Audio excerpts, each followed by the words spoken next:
Samoa's natural waters are special. Something goes in there, comes out different. Natural Samoa water, the taste of nature in a bottle.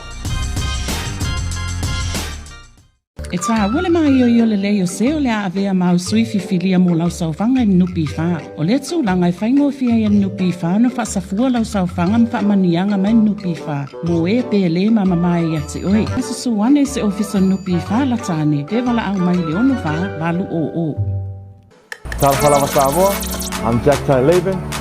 For any competition, I'm all about speed, skills, culture, and of course, my technique. Wa'ua lea.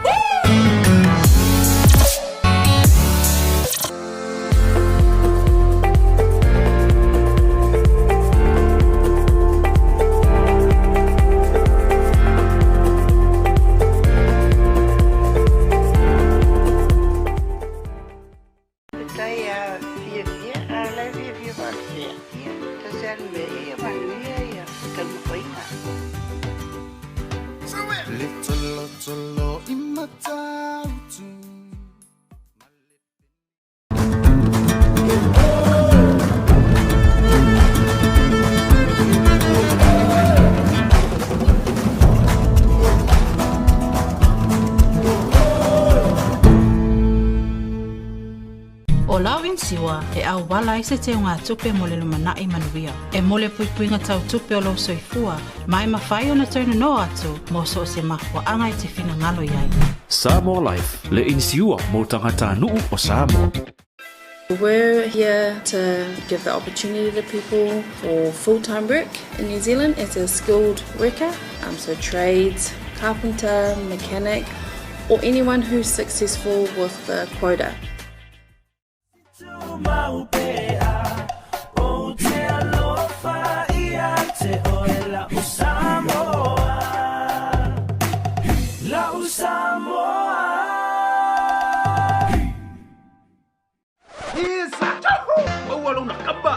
Bili magai lewa bawa. Kopi manguele kapungia. Koperi rope bawa ngai. A few mai nei loy le Federal Pacific Finance mo so mana onga tau tupe ba serving Samoa's finance.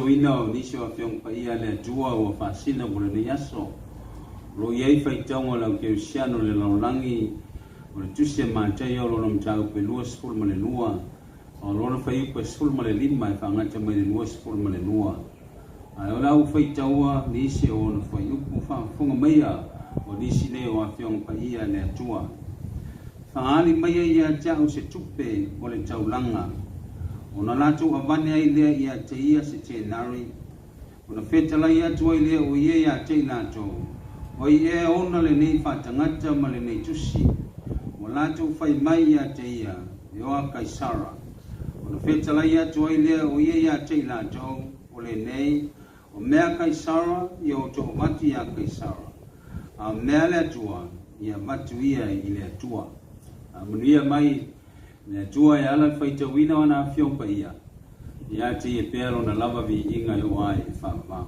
ma ko fongo le chai ao o lo ia i faita uma lo ke shano lo fa pe mai ia te tau ma chute rights and duties ya o fa lo fa lo fa to le po tonga lo fiong al simpatia nane foi fiong bin star cabinet ko ia le nei manu o fia Paulo lungo mchanga luenga te nane mchanga luenga te si mavenga yonga te fono komiti fa foi yonga te si mavenga ko ia foi le mchanga luenga malo so ifua malo le langi mama fa ftai le tua tanto filo le nita ya fo ya ono fa mo ele to po mana e o to si fia ya wa le si tia mai no fuang ne o mchanga luenga te si Maman.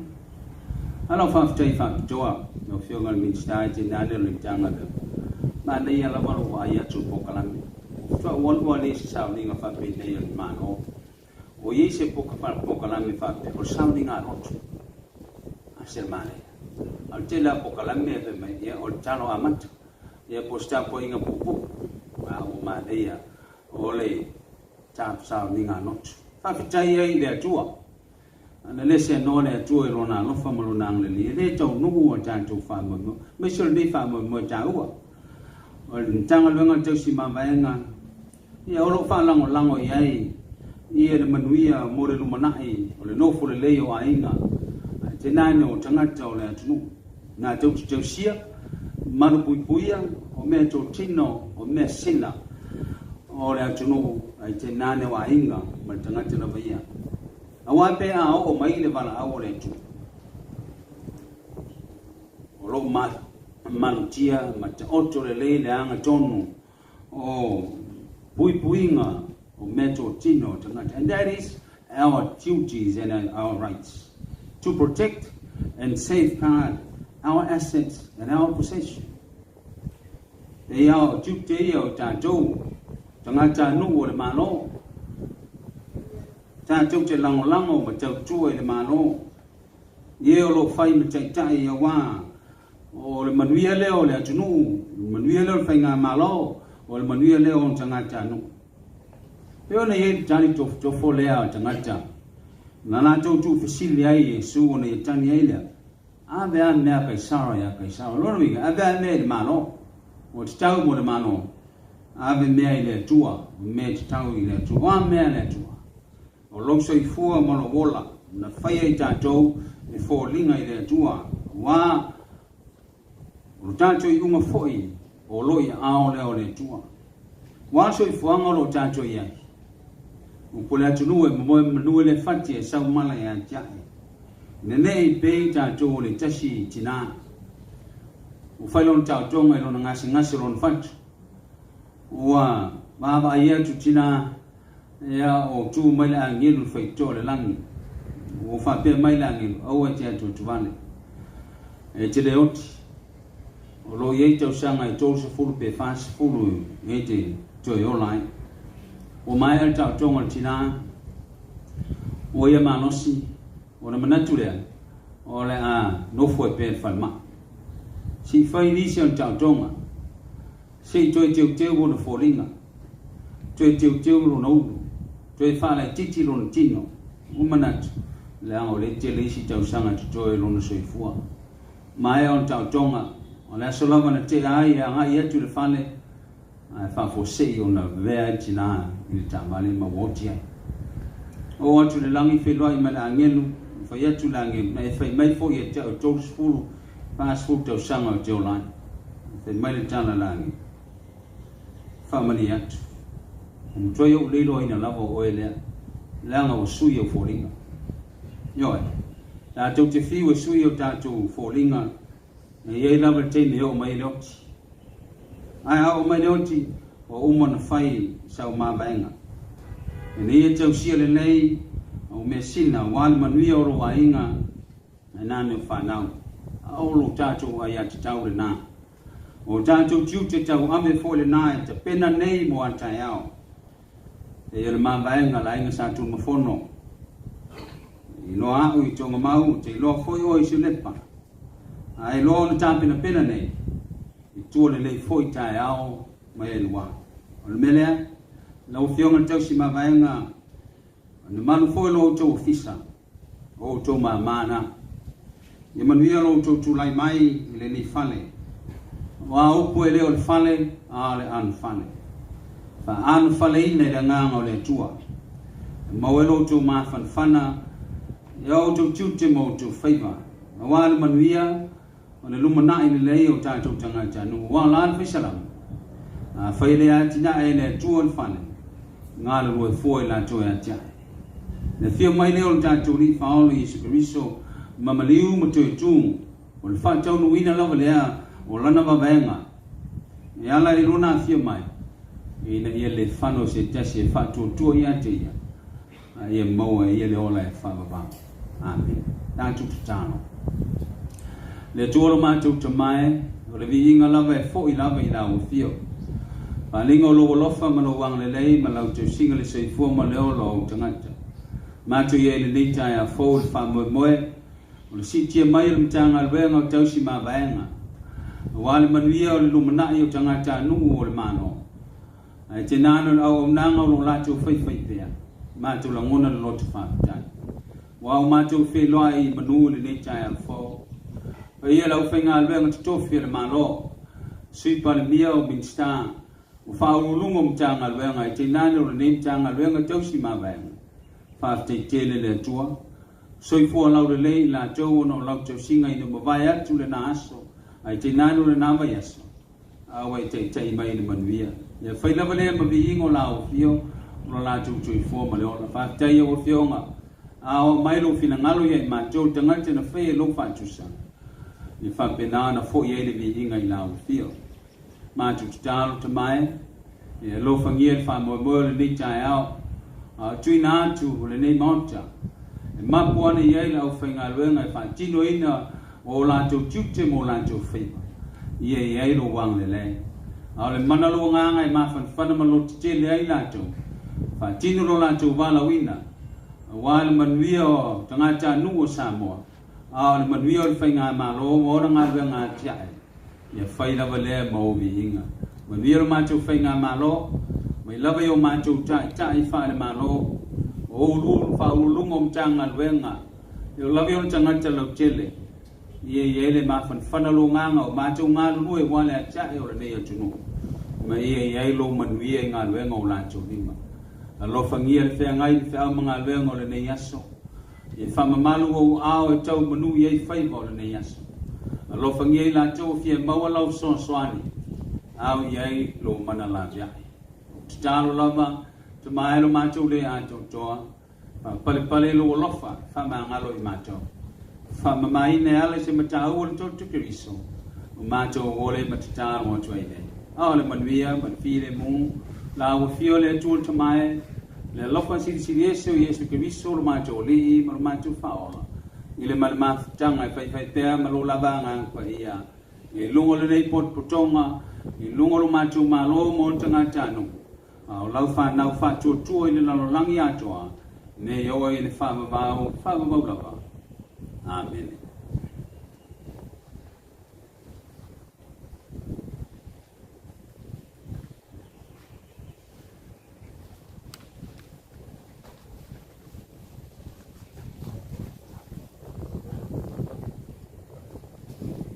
Ina ia songi pātau le awe le uru ālai e peo le whaitalanga ia tua le moso whaafonga le langi a wāle tātou tau langa si I le nita e au mata mō fia e momoli atuai le whaatai tele le lausunga le toe ina efu a wāle whomfona ina o le awhionga pa ia le atua ma le whea au whaale anganga mō le ni whaamoi moi tau ina ia lo whangia pea le atua lo o rua mala awina ma whaatunga mai le langi la rua utu Wan tala ina o lona fina ngalo. E ia te au le whaaloalo o te tāpāe laua fionga le sui palimia o le Minsta o le ofisa tausima vaenga laua fionga tuala te vanga I o Sepo Bonifasio mo lau saunoanga amtunu.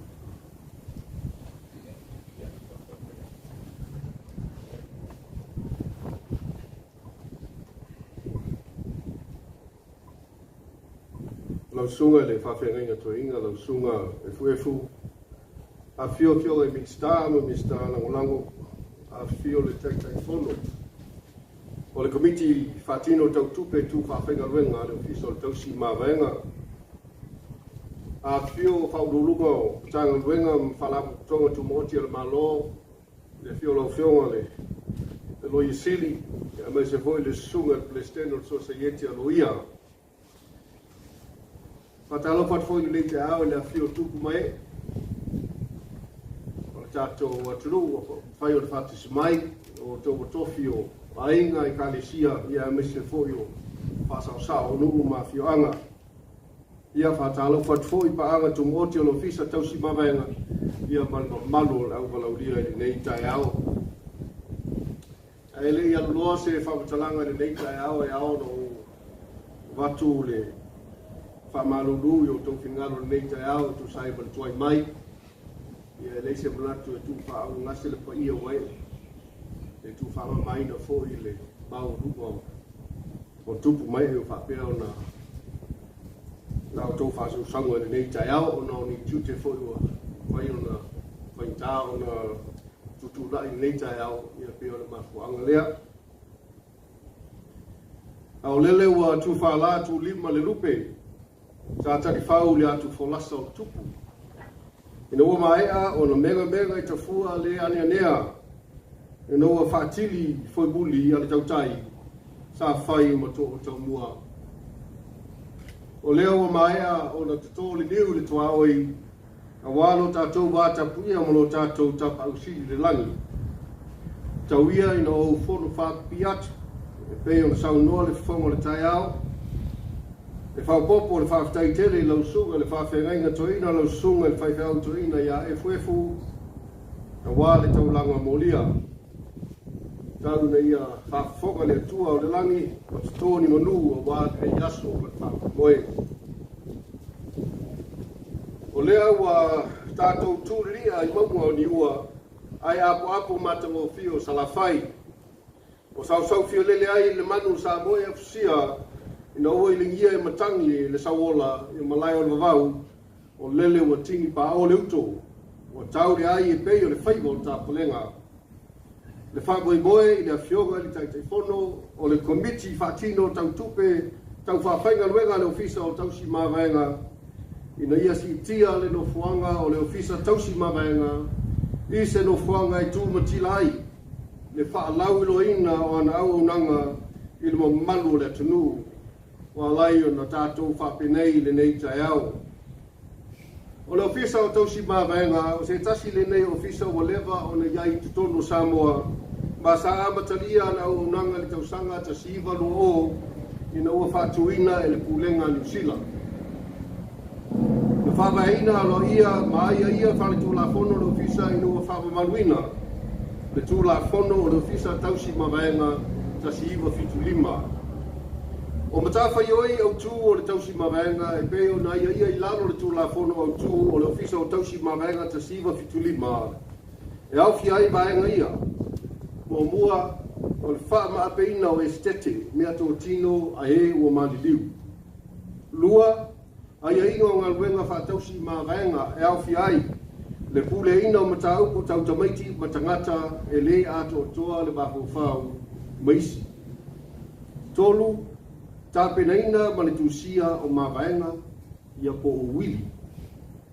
Ma le luna whā, ina ia waaia le lei le whaafainga luenga ina te tau o tupe mai estete ma mā vaenga tausi. O le si tia o le ofisa e le nei no whanga I matawhele. O lo o ngatasi ma le sini maurunga o le si tia o le whaatinonga o auna lau tele. O Better Public Services. A le fuafuanga mo pulenga ma aunanga le malo lua o I le lua lima. O lo iai I le ofisa le nei.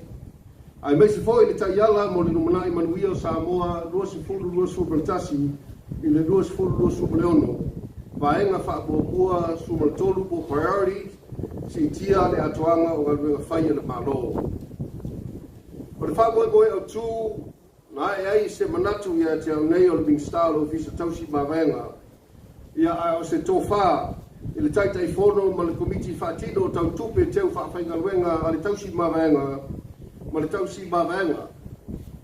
Ina ia si tia le no fuanga o le ofisa tausi mawenga I se tūlanga le lei. I loa ngō fie, ma whai ngō fie, I le mamaru le atunu e awhio mai e whaatala noa la tau mata upu tau mawaenga ia po o wili. Ona o le tele o le mamalu le atinu e leo silafia le tāua o le nei au unanga a le ofisa tausi mawaenga a le malo i le atinu. O le fai o mawaenga po o wili.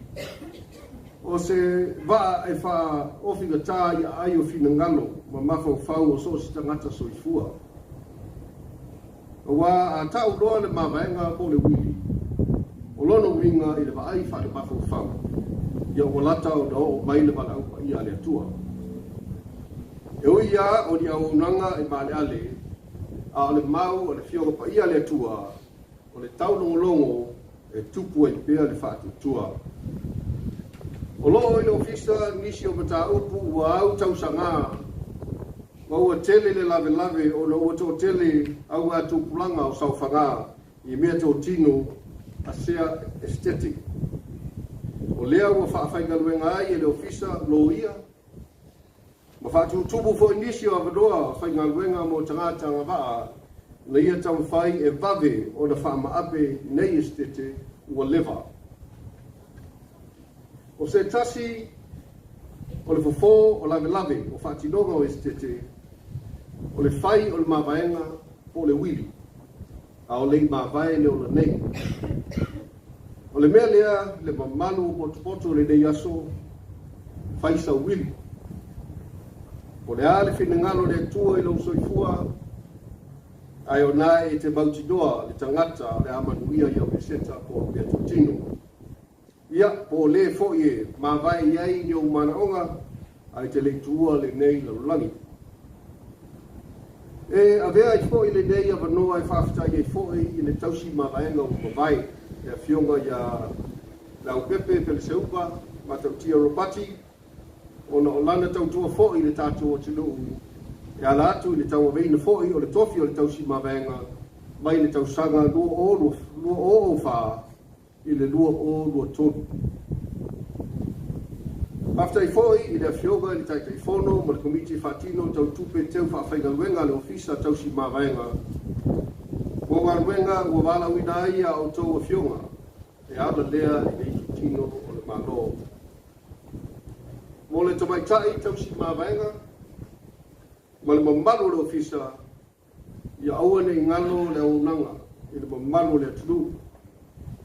Ia sili o na whaamliaina ai o tātou tangata ia ai mau ai foi na ia ngā tupe e mawhai ai o na ngā whatia e ofisa o tausi mawaenga o na whaatupe ana ia lava ngā ruenga ai a whaamua mua o tātou tangata.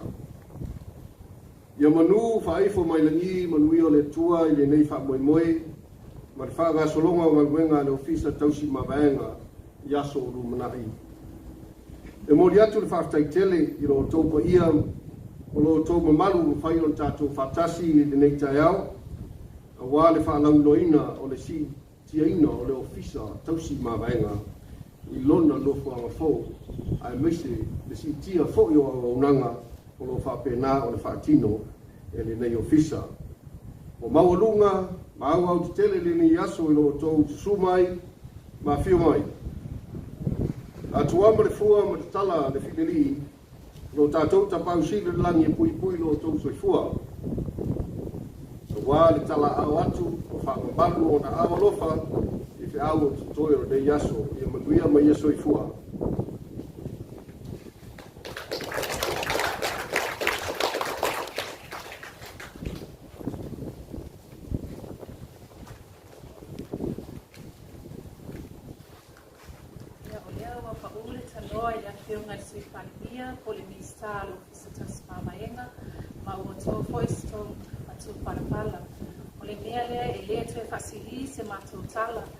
Tauina ia ngalilei mai le atua pe atatou tau mawai no ngā rofa ma ia tu maua o tupea ia te ia le inga ma le whaanitanga. Tau sunga i le taitai o le sauninga e nā o son pāse se whaatau waa lea.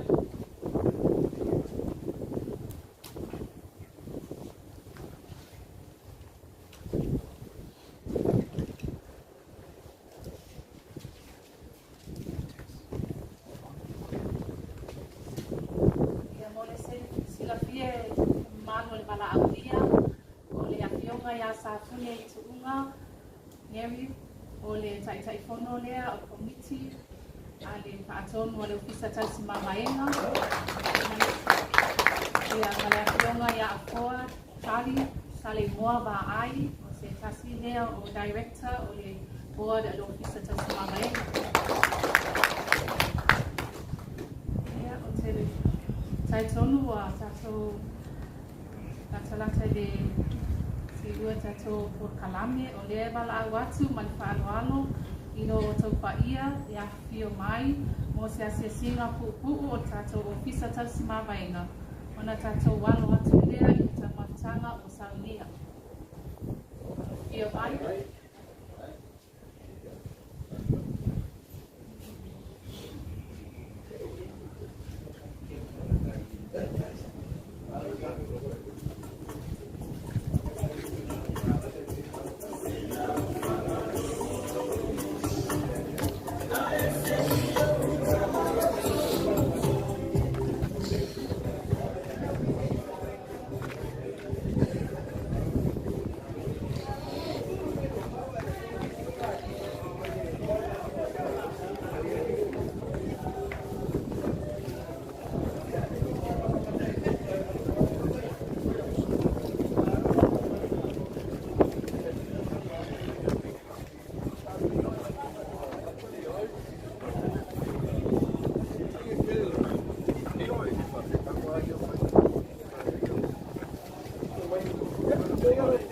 Sungai pa perai ngai. Kalau kai kuma ba kai sin na ba kai ko kai fomo ya ele ho mai na pula. Vai ni ma.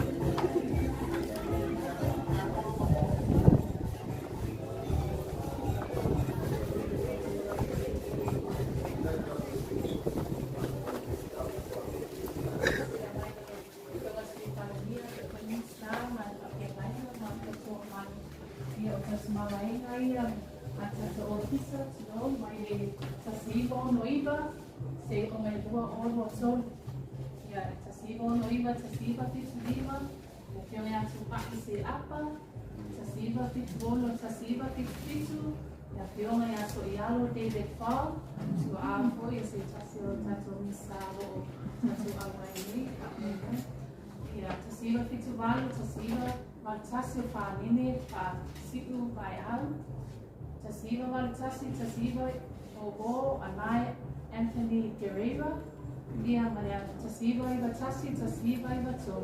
O tui mari whanos wala wi, wale toa, e lua. Na whionga fo ia manu maro, o nei taini. Ia tasiva iwa i tolu, tasiva iwa fitu. Na whionga to lea foa Solomona to i loa. Tasiva iwa walu, luafe mai tasi. Na whionga ia pali tele Nikoli Hang. Luafe mari lua, luafe mari wha, e whionga ia vai pule, alo, vai moa, vai ai. Ia mari luafe, mari wha, ni luafe, no o tolu, ni au pepe, wao, pe se uma, matautia o robati. Alo, Mawaena, alo,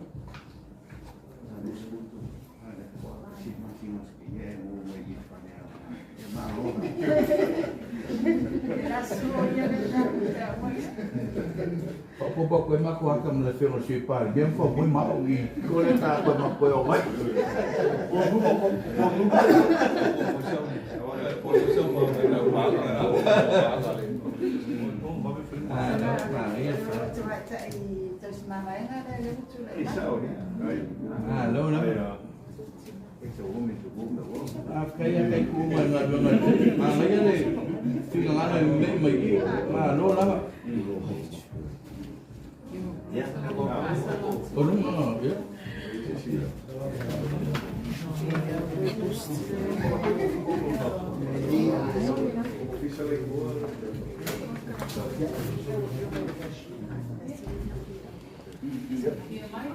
Ya, saya lagi cuma baca ni. Ya, saya phone cho này.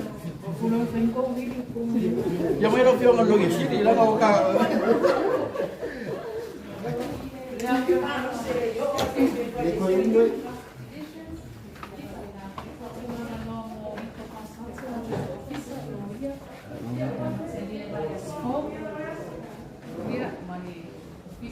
mau panjang pak atau wide lain kan estetik.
Isso não está oposição, aí vai dar dinheiro no local, para ter ninguém faz como. Eu não vai na minha acabou.